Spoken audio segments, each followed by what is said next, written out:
Не бойтесь свежего воздуха. Прошу вас расстегнуть воротничок и ослабить пояс. Ноги соедините, руки опустите. Ноги соедините, руки опустите. Pierre Jovanovic, bonjour. Bonjour. Merci de répondre aux questions de l'agence Info Libre. Question sur l'actualité économique. Alors, il y a pas mal d'actualités depuis que nous nous sommes vus. On va commencer tout de suite avec la situation en France. On va parler du chômage, puisque le chômage continue de grimper. Alors, la stat qui est tombée il n'y a pas très longtemps, en 7 ans, c'est-à-dire depuis la crise 2008, le chômage n'a pas baissé une seule fois. Alors, vous qui faites un décompte sur votre site internet, est-ce que vous voyez une accalmie dans les licenciements ? Non. Je ne vois strictement aucune accalmie. D'ailleurs, je ne peux même plus. En fait, j'ai tellement de licenciements. Il y a tellement de licenciements qui me remontent. Je tiens un fichier justement avec toutes les entreprises qui virent, etc.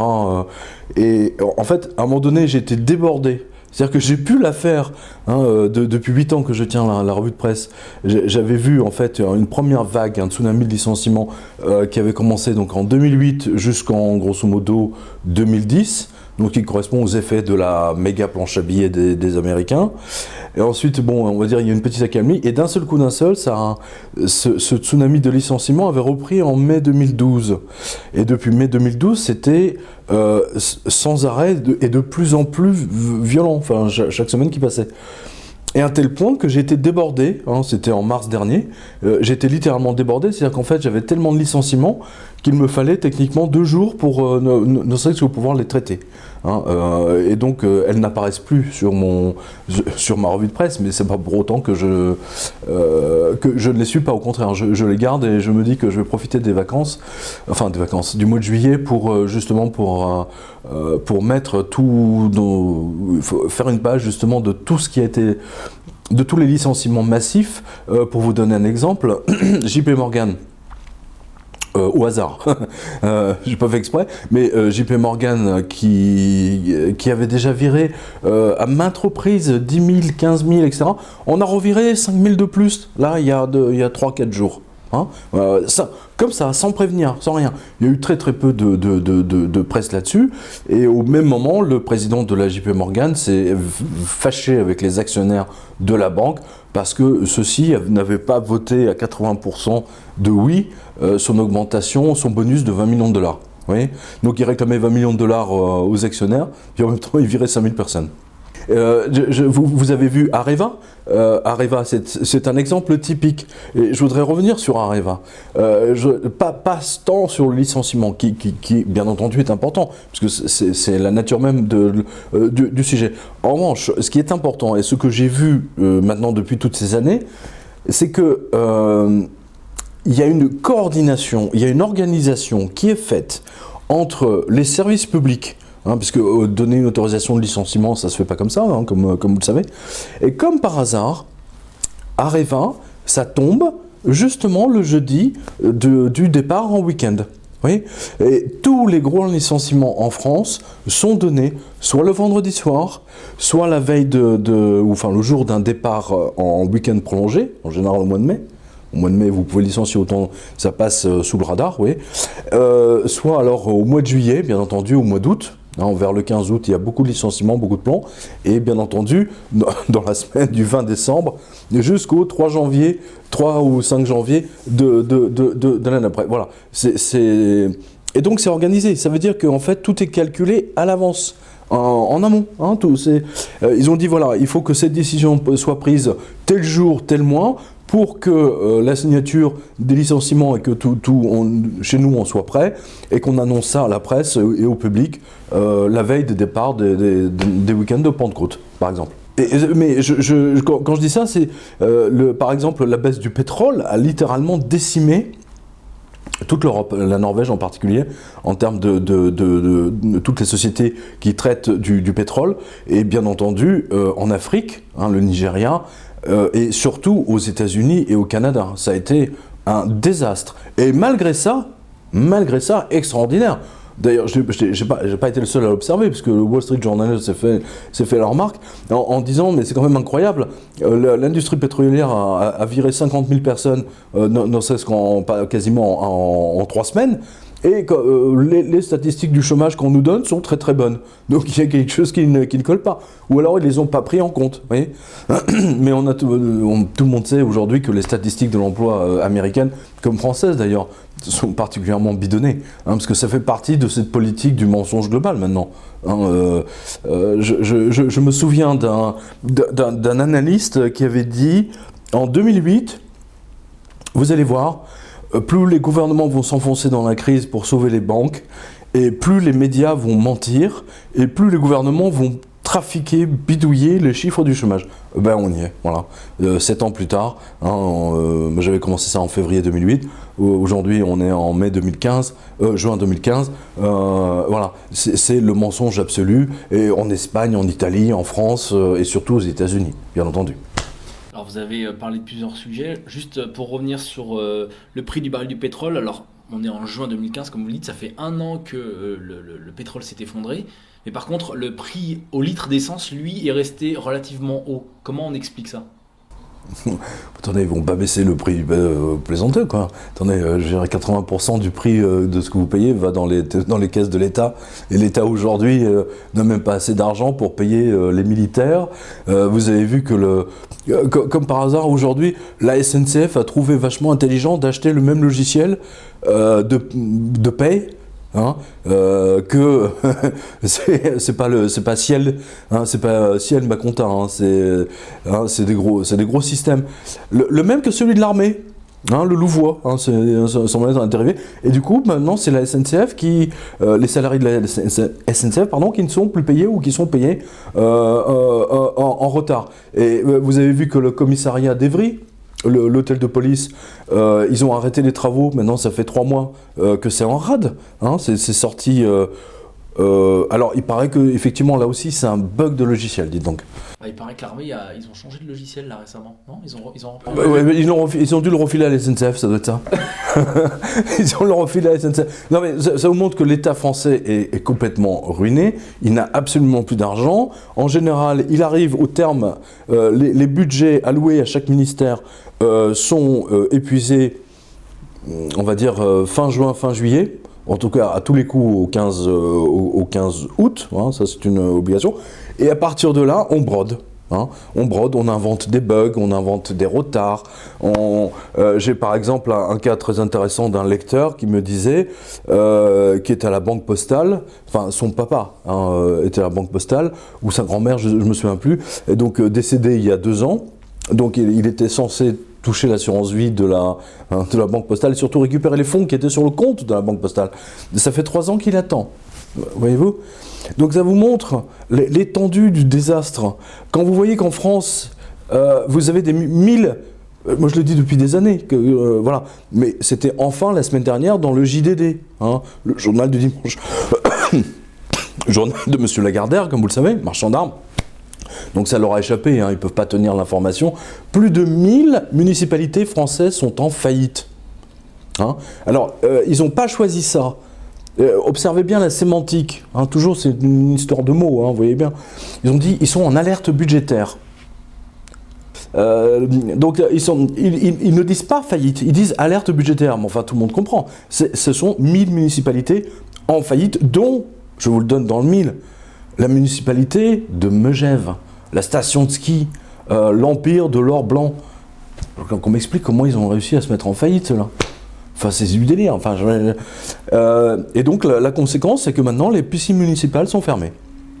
Et que les enfants sont privés de cours de natation, les enfants sont privés de tout un tas de choses, de cours de rattrapage, parce que ils n'ont pas les moyens de payer les profs 2 heures de plus, etc. Tout est à l'avenant aujourd'hui. Et vous avez même un maire, le maire de Marvejols, justement, c'est une petite ville dans les gorges du Tarn, qui s'est suicidé il y a 2-3 jours, parce que sa municipalité, d'une part, est en faillite. Je crois que c'est à cause, bien entendu, de ces enfoirés de Dexia. Et ensuite, il a été obligé de fermer la piscine. Et donc, il a pris un tel retour de bois vert, mais il s'est suicidé. Il n'a pas tenu le choc. Voilà. Donc vous voyez bien quand cette apocalypse financière entre guillemets, maintenant les Français l'expérimentent dans leur vie privée tous les jours, quoi. Et je vous parle même pas de... Regardez sur la revue de presse de cette semaine, justement, enfin pour la semaine dernière, quand cette vidéo va sortir, il y a même les maternelles sont touchées. Les maternelles, l'État supprime des budgets aux maternelles. Vous voyez, plus de crayons, plus de ceci, plus de cela. Je veux dire, tout est, on va vers la Grèce. La France se transforme en Grèce. Hein, et quand je pense que nous avons nos responsables politiques qui se félicitent du fait qu'on puisse emprunter encore et encore pour... Enfin, c'est consternant, quoi. C'est un pays comme la France. Vous vous rendez compte, c'était le troisième pays, il y a 20-30 ans, c'est le troisième pays le plus puissant, le plus riche au monde. Et là, maintenant, on est obligé d'emprunter au monde entier pour payer le RSA, les chômeurs, les retraites, etc. C'est triste. Parlons un petit peu du cas américain. Vous avez dit tout à l'heure que l'Amérique ne se porte pas bien. Alors bon, on a les chiffres officiels des officiels américains. Pour eux, c'est 5 ou 5,5% de chômage. Pourtant, il y a 50 millions de personnes avec des tickets de rationnement, je ne sais pas exactement le terme. Et on a exactement. Et un article il y a une semaine environ qui disait que le nombre de SDF en Californie avait explosé. Comment on peut prétendre avoir un chômage si bas, mis à part en mentant, quoi. Et est-ce que la France ne s'oriente pas vers un système à l'américaine également, avec la loi qui a été décidée il y a peu, c'est-à-dire de durcir le ton vis-à-vis des demandeurs d'emploi? Bien sûr, mais ça va ensemble. Vous avez tout à fait raison de le souligner. Hein, avant de répondre à votre question, je voudrais revenir sur deux choses. Il y a une première mesure qui me semble-t-il a été écartée, hein, c'est-à-dire de donner le pouvoir à la NPE de regardez dans votre compte en banque, de regarder vos relevés pour voir si ce que vous faites, si vous rentrez pas de l'argent au noir, hein, bien sûr, évidemment. Hein, la chasse au liquide, hein, c'est le grand classique. Hein, voilà. Donc et maintenant, effectivement, de faire la chasse encore plus, parce que le chômeur est le grand responsable de tout ça. Hein, c'est une évidence. D'ailleurs, j'ai vu passer... il y a encore pas très longtemps, une demande de je ne sais plus quelle politique, je ne sais plus si c'est PS ou MP, enfin républicain, qui demandait carrément de renverser la table de tout ce qui était Pôle emploi et des indemnités qu'on donnait à nos chômeurs. C'est beaucoup trop par rapport aux Allemands, aux Anglais, patati patata. Ça, c'est des demandes de Gattaz. Oui, c'est Gattaz. Et ça rejoint d'ailleurs ce dont je parlais il y a à peu près 3 ans, avec l'ancien patron du, pas du FMI, mais du commerce mondial,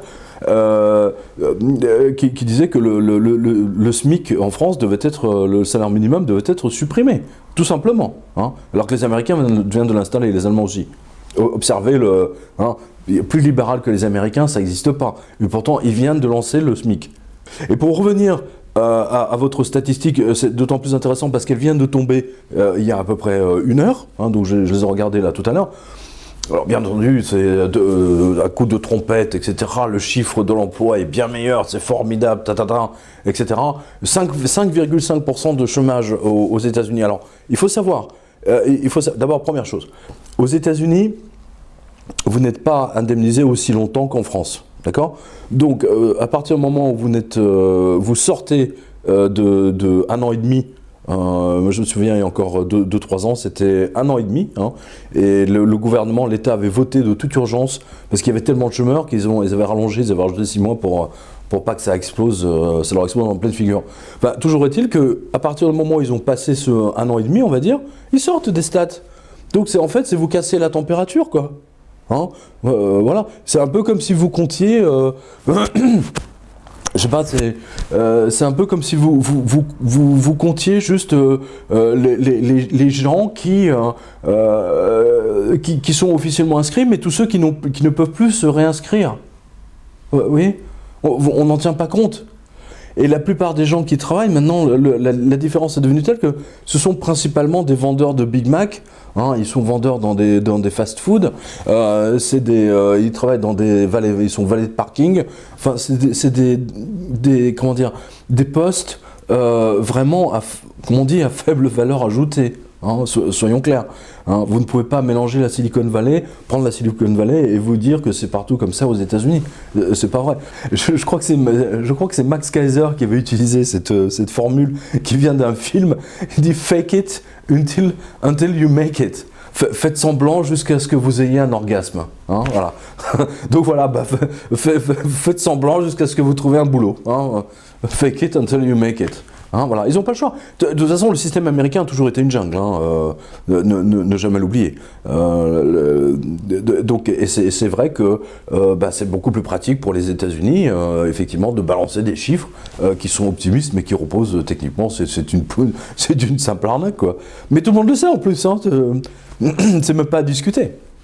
Chez nous, en France aussi, les chiffres sont plus ou moins de l'arnaque. Aujourd'hui, je pense que nos chiffres sont quand même beaucoup plus justes que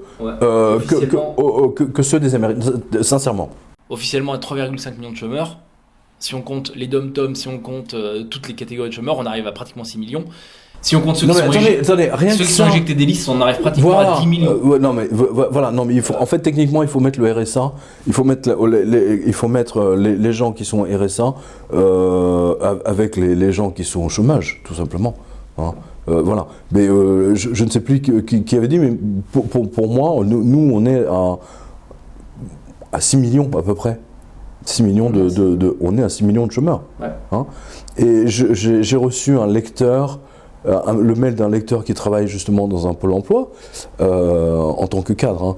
Hein. Donc il m'a confirmé que les ordres qui leur sont donnés, c'est soit pour ne pas augmenter, les chiffres du chômage, hein, de les balancer en formation. Parce que quand vous êtes en formation, vous avez un boulot.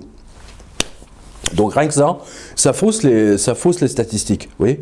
Ensuite, indépendamment du fait que depuis quelque temps, je ne sais pas si vous avez vu, mais les dom-toms, Guadeloupe, Martinique, tout ça, c'est plus la France, hein, c'est les dom-toms. Voilà, ça ne nous concerne plus.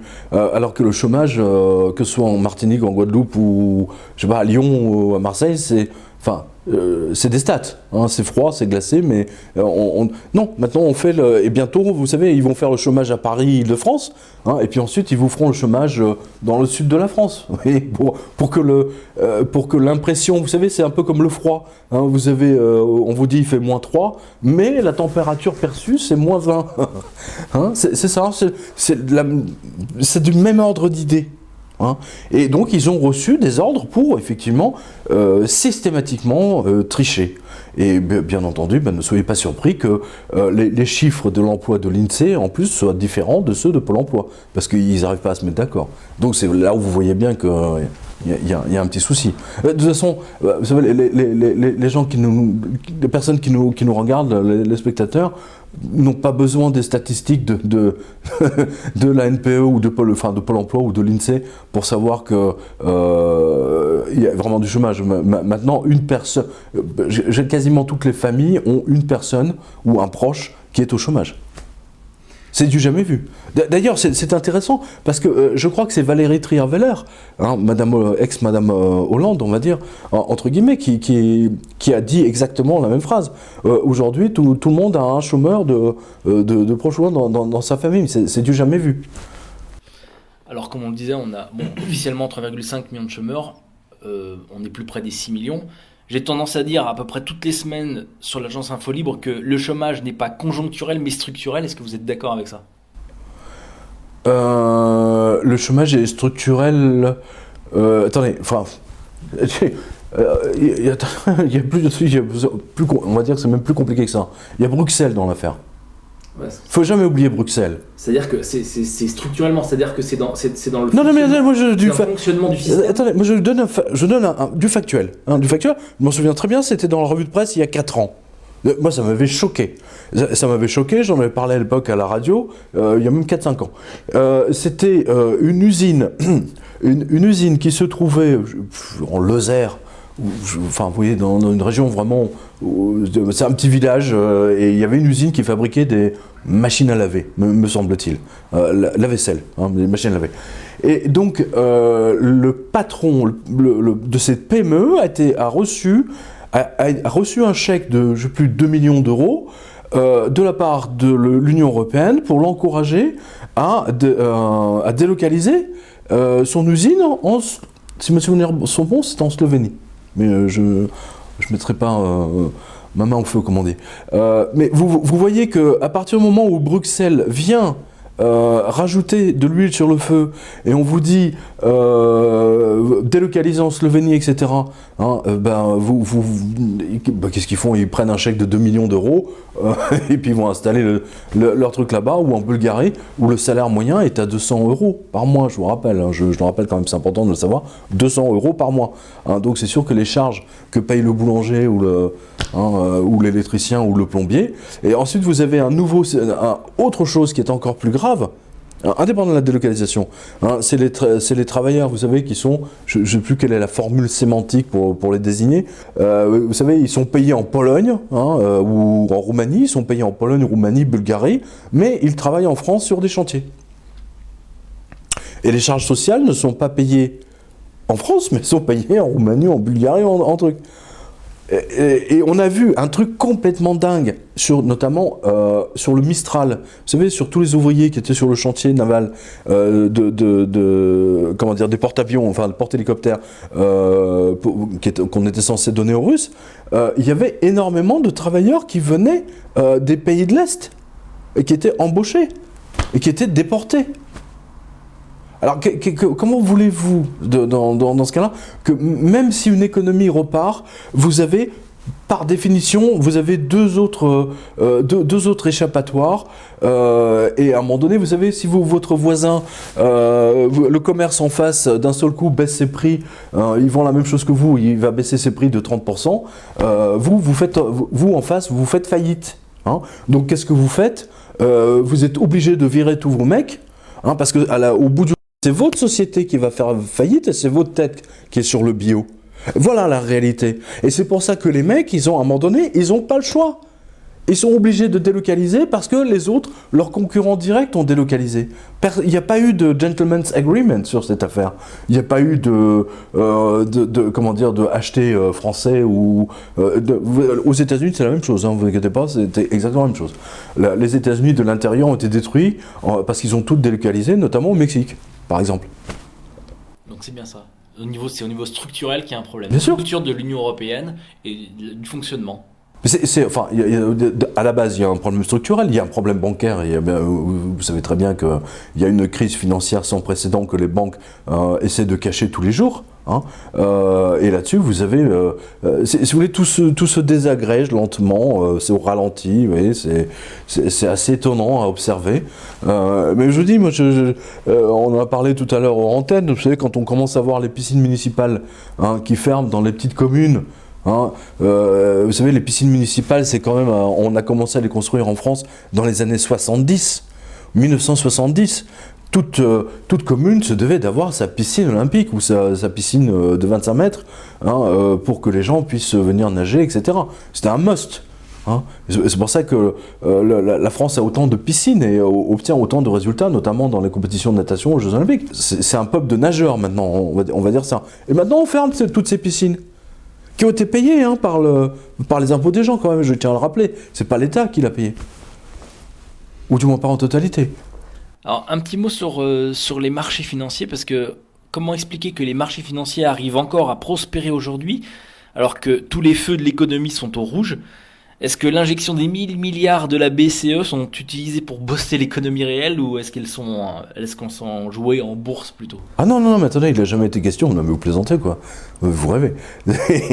Non, les 1000 milliards, vous savez c'est marrant parce que, vous savez, j'avais sorti mon livre 666 sur la planche à billets américaine, et 3 mois plus tard, c'est la BCE qui s'y met, 1100 milliards. Non mais, 1100 milliards de monnaie de singe, de PQ, allons-y gaiement.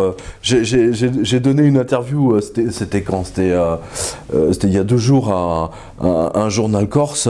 Et je dis, vous savez, moi, avec la planche à billets, moi je rachète la Corse, sans problème.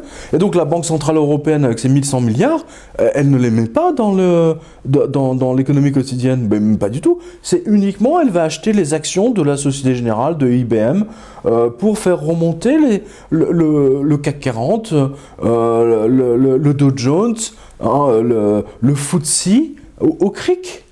Voilà la réalité. Et même malgré ça, ils n'y arrivent pas. Regardez, ils sont retombés sous la barre des 5000. Quelle mascarade!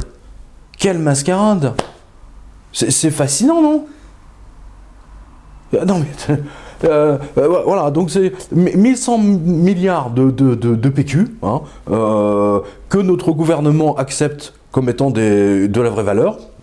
Déjà là, il y a trahison, mais bon, hein, on n'est plus à ça près, hein, techniquement. Il faudra bien un jour qu'ils justifient où est passé cet argent. Parce qu'on imprime de la monnaie, il va falloir nous... Mais c'est un circuit fermé! Il va falloir nous rembourser, mais c'est un circuit fermé, si vous voulez, ça ne fonctionne, si vous voulez, que pour remonter les cours de la bourse. Vous voyez, il n'y a que les financiers et les traders qui gagnent, et les banques comme la JP Morgan et surtout Goldman Sachs. Mais, vous savez, mais le pire, c'est pas ça. Le pire, moi, j'essaie d'alerter les Français là-dessus depuis quand même quelques temps, notamment à travers le livre, mais encore plus aujourd'hui à travers cette interview. Le Japon qui est la putain des États-Unis. Je parle pas des Japonais, je parle pas du peuple japonais, je parle de la Banque centrale du Japon. Hein, et ça, je ne le dirai jamais assez. Je vous demande à tous de le dire à votre entourage, parce que c'est vachement important. La Banque centrale du Japon est l'esclave de la Fed, d'accord? Pour vous donner un exemple, quand les Américains, quand la Fed a arrêté sa planche à billets, hein, il y a grosso modo un an, qu'est-ce qui s'est passé juste 3 semaines plus tard, hein, c'est comme par hasard, c'est la Bank of Japan, hein, qui a déroulé son PQ, hein, sur plusieurs centaines de milliers de kilomètres, hein, pour faire remonter le Dow Jones. Vous voyez, c'est qu'il faut que vous compreniez que la Fed dispose de 2 armes de planche à billets. Le yen, à travers la Bank of Japan, et bien entendu la sienne. Ça, c'est la première chose. Mais la deuxième chose, elle est infiniment plus grave pour nous, pour la France, pour les Français. C'est que c'est la banque du Japon qui, avec son PQ, achète les bons du Trésor de la France. 30% des bons du Trésor de la France sont achetés par le biais de la Bank of Japan. Est-ce que vous réalisez ce que ça veut dire? Ça veut dire que nous, on a un gouvernement, voilà, on dit, tiens, on va faire la monnaie, puis on va racheter le Japon. Hein, nous aussi, on va racheter une partie du Japon. Le problème est que nous, les Français vont payer ça, ils le payent déjà d'ailleurs, hein. Ils le payent avec des bouts du château de Versailles. Hein, on a vu qu'il y a un bout du château de Versailles d'un immeuble mansard qui a été vendu. On le paye avec nos vignobles, on le paye avec nos usines. J'ai vu une usine high-tech, une PME high-tech qui a été vendue aux Japonais il y a encore je sais pas, 10 jours. Enfin bon, ça n'arrête pas. Nous, on paye vraiment avec du physique, hein, on paye du physique et eux nous achètent avec leur PQ, hein, avec leur imprimante Epson. Voilà. Non mais c'est gravissime. Et ceci est organisé, il faut que vous compreniez que c'est organisé, que c'est, vous savez, c'est organisé. Ils ont 2 leviers de planche à billets. Un coup c'est la Fed avec les dollars, blablabla, et quand la Fed dit nous on arrête, nous allons observer, on va peut-être relever les taux d'intérêt, patati patata, et derrière, ni vu ni connu, vous voyez que je t'embrouille, ils envoient tout ce qui est le planche à billets japonais. C'est pas possible. Et attendez, le pire, parce que dans tout ça, il y a quand même on arrive à des niveaux totalement surréalistes, c'est que en même temps, les Américains demandent aux Japonais d'acheter leurs bons du Trésor avec leur PQ. C'est-à-dire, vous avez 2 émetteurs de PQ qui se rachètent les uns, qui se torchent le cul, grosso modo, mutuellement. Voilà, on va dire ça comme ça. Mais je crois que c'est la meilleure image qu'on peut, que nos spectateurs doivent garder dans la tête. Voilà, hein, le gouverneur, hein, de la gouverneuse de la Fed en train de torcher le cul du gouverneur de la Bank of Japan. C'est scandaleux. C'est absolument scandaleux. Ils sont en train de racheter le monde entier avec du PQ. Et nous avons une classe politique qui accepte cette monnaie comme étant réelle. Ce n'est pas possible. On va vers un désastre. Toute politique monétaire qui se termine à coups de planche et billets finit dans une explosion nucléaire. D'ailleurs, par hasard, c'est pas par hasard, pardon, que toute cette activité est menée contre les Russes et les Chinois. Les Américains sentent qu'à un moment donné, ils vont avoir besoin de déclencher une guerre. Parce que quand vous déclenchez une guerre, vous ne payez plus vos bons du Trésor. Hein, vous ne remboursez plus vos dettes. D'accord. Parce que vous êtes en guerre. Hein, voilà. Donc c'est pour ça qu'ils sont en train de titiller les Russes à travers l'Ukraine. C'est quelque chose qui a été organisé de longue date. Hein, de longue date. Et qu'est-ce qui est venu le premier, hein, le premier signe avant-coureur de tout ça, c'était les Femen. Les Femen sont ukrainiennes, ne l'oubliez pas. Et comme par hasard, chaque fois que les Femen arrivaient, vous aviez un photographe de Reuters, de l'AFP, etc., qui les accompagnait pour faire leur coup. Téléphonez à l'AFP, demandez à un photographe de venir couvrir un événement, vous allez voir. Hein, vous allez voir. Alors qui plus est, deux filles ukrainiennes avec des fleurs dans les cheveux, qui téléphonent, qui demandent à des photographes de Bloomberg, d'AFP, de UP, de Reuters de venir. C'est pas sérieux. Sauf si c'est organisé. Et là, je peux vous dire que c'est super bien organisé. Les Femen ont attiré l'attention des gens sur l'Ukraine. Et vous avez remarqué qu'une fois que l'attention a bien été attirée sur les Ukrainiennes, les choses sérieuses ont commencé. Tout ça est très minutieusement organisé, vous savez. C'est très fin, ils sont hyper intelligents, les mecs. Alors vous avez mentionné les navires Mistral que la France a prévendus à la Russie et qui finalement n'ont pas été livrés. Est-ce qu'on n'est pas en train de se tirer une balle dans le pied, étant donné que le marché russe, le marché chinois, puisque les Chinois marchent avec les Russes, est très important et que la France déjà est dans une perspective très négative? Est-ce qu'on n'est pas déjà en train de se tirer une balle dans le pied? Qu'est-ce que vous pensez de cette histoire de navire Mistral? Est-ce qu'on aurait dû les livrer? Bien sûr qu'on aurait dû les livrer, c'est une évidence. C'est une évidence. Vous savez, la position de Gaulle, il faut quand même toujours revenir à De Gaulle. Hein. C'est important, De Gaulle avait choisi la troisième voie. C'est pour ça qu'il avait reconnu la Chine, par exemple. Hein, c'est pour ça qu'il s'entendait, on va dire, plus ou moins bien avec Tito, mais Tito l'avait rejoint, si vous voulez, sur les pays non alignés, du moins non alignés sur les États-Unis. Hein, voilà. Or aujourd'hui, maintenant, nous avons des politiques, Sarkozy en premier, hein, parce qu'il a livré notre armée à l'OTAN, hein, c'est pareil, il a donné les clés, voilà, aux Américains. Donc, moi, je suis pas surpris. Hein. Vous savez, UMP, PS, c'est même combat. Je trouve ça assez lamentable d'ailleurs, parce que vous allez voir que, d'ailleurs on l'a vu, je me suis dit, c'est une réflexion que je me suis faite, je me dis tiens les Indiens, ils ont acheté des Rafales, mais ça se trouve dans 15 jours ou dans 3 semaines, ils vont nous dire finalement vous les gardez, on n'en veut pas. C'est presque un peu ce qui s'est passé. Parce que mais c'est exactement ce qui s'est passé. Ils ont dit. On a acheté 100, 120. Voilà, on vous en achète 3000. Finalement, j'ai bien réfléchi, vous savez, on vous en prend 3. C'est. Hein? Voilà. C'était. Parce que les Indiens sont également. Hein, dans les BRICS. Voilà, dans les BRICS. Donc.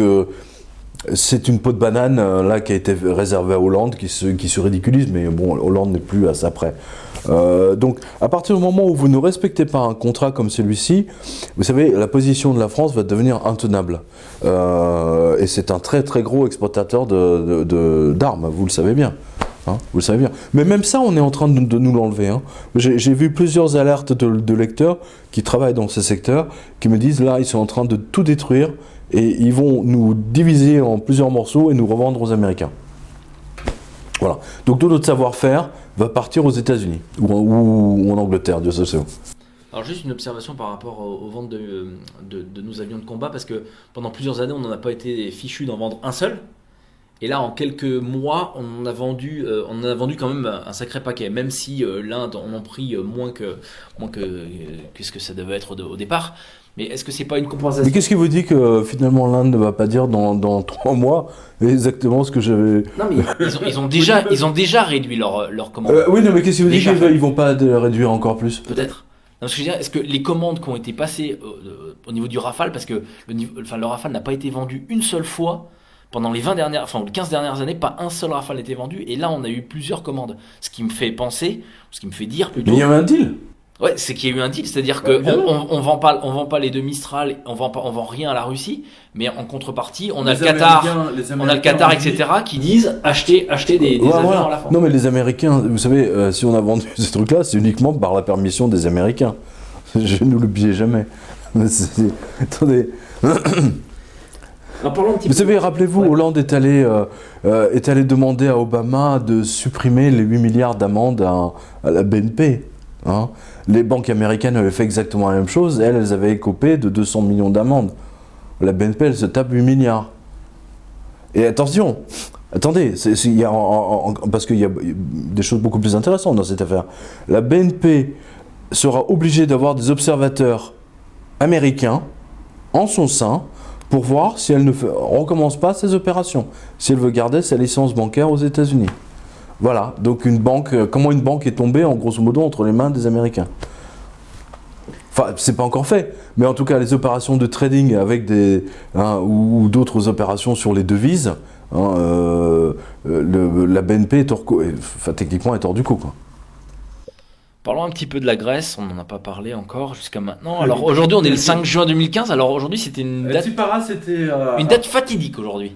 Oui. Hein, à ce qui paraît, il ferait rembourser les créanciers à hauteur de 300 et quelques 300 millions aujourd'hui. Dans tout le mois de juin, c'est 1,6 milliard d'euros qu'il faut rembourser. Alors là, ils ont décidé finalement que tout serait remboursé en une seule fois le 30 juin, donc ils ont gagné encore quelques jours. Quelle est votre analyse sur la situation? Non mais attendez, je vous signale qu'il y a il y a eu un défaut de paiement de la Grèce au FMI il y a déjà 15 jours. Hein. C'était masqué. C'était masqué puisque la Grèce a emprunté au FMI une somme qui théoriquement devait rester au FMI puisque c'est un dépôt de garantie, on va dire. Hein, voilà. Donc elle a emprunté cette somme au FMI et ensuite elle a remboursé le FMI de l'autre somme qu'elle lui devait. C'est magique, mais le problème c'est que là ils arrivent au bout. Tsipras, Varoufakis ont demandé à ce que toutes les dettes de la Grèce soient réunies en une seule et soient mises à la fin du mois. Donc là c'est vraiment gagner 15 jours quoi. Voilà. C'est vraiment gagner 15 jours histoire de... voilà, ils sont complètement étranglés les pauvres. Mais vous ne pouvez pas vivre avec un endettement à 180%. Vous ne pouvez, je mets au défi chacun de vos spectateurs, vous gagnez, je sais pas moi, vous gagnez 2000 euros, d'accord? Vous gagnez 2000 euros et vous avez, je sais pas moi, on va dire 4000 euros à rembourser. Vous faites comment? C'est impossible. Comment ça va se terminer à votre avis? Est-ce que parce qu'à l'époque, le parti Syriza, c'est un peu l'équivalent du Front de gauche, avait promis qu'ils allaient donner un coup de pied dans la fourmilière, qu'on n'allait pas rembourser les créanciers. Beaucoup de choses. Et aujourd'hui, c'est vraiment. Ils ont promis la crémière, le beurre de la crémière, le mari de la crémière, surtout le mari de la crémière. Hein, surtout le mari de la crémière. Celui-là, il va souffrir. Hein. Non, mais c'est intéressant. Vraiment, c'est la totale. Hein. Jusqu'à présent, la Grèce, si vous voulez, n'a tenu que parce que les Allemands ont bien voulu mettre la main au porte-monnaie. Voilà. Tous les arrangements TV. Je vous signale que j'ai essayé de le retrouver tout à l'heure, mais j'ai vu le plan, l'échéancier des paiements que la Grèce doit faire. Alors, je crois que c'est l'équivalent de 1 milliard tous les mois, un truc comme ça. Et c'est jusqu'en 2043 ou 2044. 2044, vous imaginez? Là, on est en 2015, déjà, ils n'arrivent même pas à sortir 300 millions. À un moment donné, ça va faire boum. Ou alors, ils prennent tout l'argent des Allemands et le mettent en Grèce. Ou alors, je sais pas, la Grèce devient allemande. Mais dans ce cas-là, bon, il n'y a plus de dette. Je sais pas. C'est la seule solution que je vois pour sauver le truc. Tout le monde sait que cette affaire va exploser à un moment donné. Seulement, pour l'instant, on fait jouer les traders. Vous savez, jusqu'à présent, depuis tout ce temps, et en particulier depuis maintenant 1 an, chaque fois qu'on parle d'un défaut grec pendant la semaine, toute la semaine, lundi, mardi, mercredi, jeudi, le vendredi, comme par hasard, à 6h du soir à Athènes, tout d'un coup, vous avez un communiqué de presse, ah mais on a réussi à trouver un accord, etc. Mais si vous regardez que, en fait, techniquement, il est midi, ou il est midi à New York, en fait, c'est l'heure de Wall Street. Et donc, tous les traders qui ont pris des positions, ils s'en mettent plein les poches. Voilà. Toujours le vendredi. C'est comme ça se passe. Mais ils ne pourront pas jouer longtemps. Vous savez, imaginez que le taux d'intérêt que la Grèce doit payer sur leur bon du trésor sur 2 ans, 2 ans, 25%. 25%. Même la mafia, elle fait pas ça. Non, mais les années, 25%. Mais on n'arrive pas trop à saisir l'intérêt du gouvernement grec à vouloir rester à tout prix dans la zone euro. Comment vous analysez ça? La fois où j'étais en Grèce, j'étais à plusieurs reprises. Chaque fois que j'ai voulu interviewer à l'époque celui qui est devenu Premier ministre aujourd'hui, son attaché de presse était fort sympathique d'ailleurs, hein. Elle me dit mais vous savez non, parce que là il est parti ce matin à Francfort ou à Berlin. Chaque fois j'arrivais, il était parti. Donc déjà à l'époque il négociait avec les Allemands. Vous voyez, c'est très intéressant. Il ne veut pas sortir de l'euro, je vous le rappelle, hein. Il ne veut pas sortir de l'euro. Il n'a jamais dit j'arrive, je prends le pouvoir, je reviens au drachme. Jamais. Non, Je reste dans l'euro. mais quel intérêt Mais aucun. Mais aucun. En plus, dans l'histoire de la Grèce, c'est pas la première fois que la Grèce va faire des défauts de paiement. Hein, dans les années 30, ça a été également le cas. C'est pas une première. Sauf que là, je précise à nouveau aux spectateurs, cette dette, elle a été organisée par les banquiers, par Goldman Sachs en particulier, à la demande de Bruxelles, afin que la Grèce puisse rejoindre l'Union européenne. Ne l'oubliez jamais. Et tout le monde a fermé les yeux, surtout Eurostat. Tout le monde savait que la Grèce n'était pas prête financièrement à rentrer dans l'Union européenne. Mais ils ont fermé les yeux et ils ont demandé à Goldman Sachs de jouer sur les fameux crédits dérivés que vous connaissez grâce à Wallet Masters, enfin pour beaucoup d'entre vous. Hein, et vous savez que le principe des CDS de Blight, justement, c'est que dans le plan comptable, dans votre bilan comptable, ben ça se transforme en actif. C'est génial. Voilà. Donc ça vous donne un bilan brillant, au miroir, machin, tout, ça étincelle, il y a des étoiles partout, hein, mais derrière, il n'y a rien, quoi. Voilà. C'est ça la réalité des CDS. Et aujourd'hui, ils sont en train de payer le prix, indépendamment de la corruption totale de tous les politiques grecs, puisque, par exemple, l'ancien Premier ministre, où s'est-il retrouvé? Il a été nommé tout de suite professeur à Harvard, ou je ne sais plus dans quelle grande université américaine. Comment savoir si un politique a couché, on va dire, avec l'ennemi, je reste poli,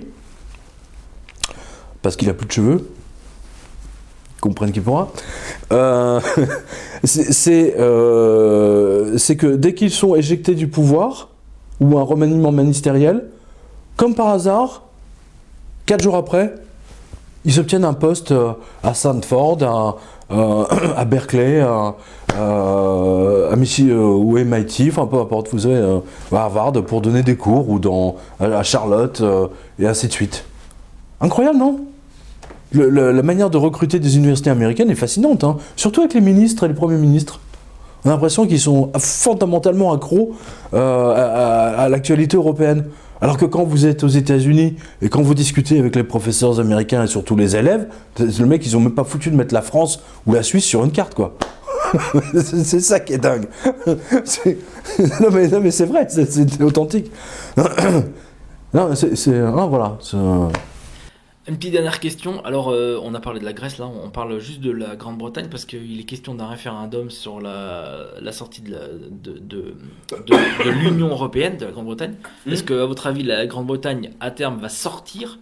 Est-ce qu'elle a intérêt à sortir? Est-ce que l'Union européenne a intérêt à ce que la Grande-Bretagne sorte de l'Union européenne? Le problème, enfin, si vous voulez, il y a deux choses. Pour cela, il faut qu'on parle de Nigel Farage. Hein, Nigel Farage, c'est le député que vous connaissez, enfin, la majorité de vos spectateurs connaissent, et où il a perdu les élections. Hein, il n'a pas été élu député pour aller à Londres, hein, comme nous à l'Assemblée nationale. Et donc c'est quelque chose qui, même si l'UKIP, son parti politique, a progressé de 20%. Alors que tous les autres partis politiques ont été détruits. Donc il s'est passé la même chose qu'en France avec le Front National. C'est-à-dire qu'en fait le Front National a eu des millions de votes pour lui, mais il s'est retrouvé avec 0 député ou un député, je ne sais plus. Hein, et Nigel Farage et l'UKIP ont vécu exactement le même problème. Hein, voilà. Mais toujours est-il, la raison pour laquelle il a perdu, c'est que toute l'équipe en poste aujourd'hui a littéralement balancé toutes les télévisions, médias, radios, tout ce qui était possible pour empêcher Nigel Farage de décrocher ce poste à l'Assemblée anglaise. Et pour ce faire, il a promis ce fameux référendum que Nigel Farage réclamait à corps écrit depuis des années.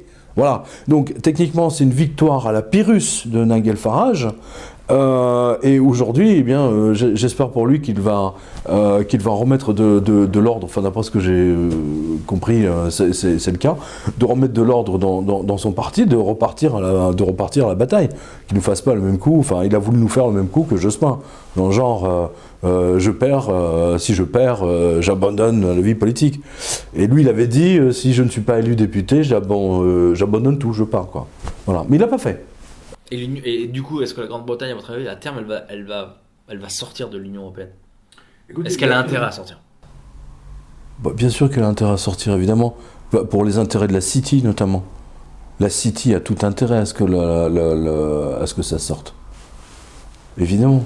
Vous savez, la City, c'est déjà un État dans l'Angleterre, hein, bien entendu, et si l'Angleterre... attendez, d'abord, ils ne sont pas dans la zone euro, donc qu'est-ce que ça va changer vraiment pour eux ? À part le contrôle des frontières. Rien. Pas grand-chose. Non mais, sincèrement, ça va pas changer grand-chose dans la vie des Anglais. Hein. Contrôle aux frontières pour tout le monde, basta. C'est tout. Enfin, le changement majeur. Et c'est ce que réclamait Farage. C'est stopper l'immigration à Calais, notamment. Alors, vous faites le tour de France, un peu des librairies, où vous dédicacez votre livre. Est-ce que vous pouvez, en un mot, nous présenter ce qu'il y a dans votre livre à ceux qui ne l'auraient pas encore lu ? Alors, vous savez, dans mon livre, justement, il y a je montre toute la politique, la vraie politique des Américains, notamment avec des documents de la CIA, des documents de la Maison-Blanche, et d'autres entités gouvernementales américaines. Je montre qu'en fait, leur seule volonté, en fait, c'est de détruire la France, le Portugal, l'Espagne, l'Italie, pour voler, pour prendre légalement, on va dire, voler n'est pas le même terme, pour prendre légalement nos stocks d'or, hein, tous les stocks d'or. Et c'est pour ça que j'ai intitulé ce livre, la planche à billets qui va déclencher la colère du peuple, la grande révolte. Et je vous dis, c'était assez prémonitoire de ma part, puisque le livre est sorti fin octobre, début novembre 2014, et le 8 janvier, la Banque Centrale Européenne, pour la première fois de son histoire, lançait sa propre planche à billets. Il veut dire que les jeux sont faits. Les jeux sont faits. Si la BCE se met à faire du PQ monétaire, c'est mort. Pierre Jovanovic, merci. Merci à vous, David. Bientôt. И отправить в поезд.